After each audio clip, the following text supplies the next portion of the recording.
തന്ത വൈബ് പടച്ചോൻ ആ ഒരു വേർഡ് തന്നെ നിങ്ങൾ എന്താ പറയാ, എനിക്ക് തോന്നുന്നു ഇനിയിപ്പോ ഡിക്ഷണറിയിൽ വരെ ആ വേർഡ് ആഡ് ചെയ്യാൻ പോണ ഒരു സാഹചര്യത്തിലെത്തി. കേരളത്തിലെല്ലാവരും ചെറിയ കുട്ടികൾ മുതൽ വലിയ ആളുകൾ, ഇപ്പൊ എൻ്റെ വീട്ടിൽ എൻ്റെ ഉമ്മ ഉപ്പ വരെ ഉപയോഗിക്കാൻ തുടങ്ങി തന്ത വൈബ്, വൈബ് തന്ത അല്ലെങ്കിൽ തള്ള വൈബ് എന്ന് പറഞ്ഞ വേർഡ്.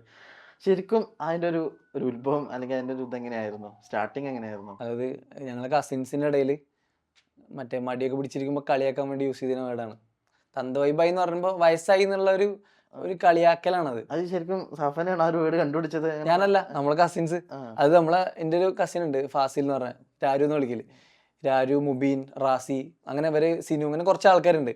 ഇവരങ്ങോട്ടും ഇങ്ങോട്ടും ഇങ്ങനെ പറയണ കേൾക്കണം. നമ്മൾ ചെറുപ്പത്തിൽ തൊട്ട് ഇവരിങ്ങനെ കളിയാക്കണ കേൾക്കണം. ഇവരൊക്കെ ഇപ്പോൾ പുറത്താണ്, എബ്രോഡാണ്. അപ്പോൾ ഇവർ ലീവിനൊക്കെ വരുന്ന സമയത്ത് ഇങ്ങനെ മടിയൊക്കെ പിടിച്ചിരിക്കുമ്പോൾ ഒന്ന് എനർജി ആക്കാൻ വേണ്ടി, ചാർജ് ആക്കാൻ വേണ്ടി കളിയാക്കണതാണ് ഈ തന്ത വൈബ് എന്ന് പറഞ്ഞിട്ട്. വയസ്സായി എന്നുള്ള ഒരു സാധനം വരുമ്പോൾ, ഇല്ല ഞാൻ വയസ്സായിട്ടില്ല എന്ന് പറഞ്ഞാൽ ചാടി നിൽക്കുമല്ലോ, ആ ഒരു വൈബിന് വേണ്ടി പറയണായിരുന്നു തന്ത വൈബായി എന്നുള്ളത്. ഞങ്ങൾ സ്ഥിരം ഞങ്ങളുടെ കസിൻസിൻ്റെ ഗ്രൂപ്പിൽ സ്ഥിരം ഈ തന്ത വൈബ് എന്നുള്ളത് ഒരു കോമൺ വേർഡ് ആയിരുന്നു ഞങ്ങളെ ഗ്രൂപ്പിൽ മാത്രം. അതിൽ നിന്നാണ് ഇതിപ്പോൾ പുറത്തിയാടി എല്ലാവരും യൂസ് ചെയ്യണത്. സന്തോഷം, എല്ലാവരും ഹാപ്പിയാണ് ഭയങ്കര. കുറെ സെലിബ്രിറ്റീസ് വരെ ഉപയോഗിക്കുന്നുണ്ട് വൈബ് തന്നുള്ള. ഐ മീൻ തന്ത വൈബിന്റെ ഓപ്പോസിറ്റ് വരെ ഇപ്പൊ കണ്ടുപിടിച്ചു, വൈബ് തന്താന്നൊക്കെ.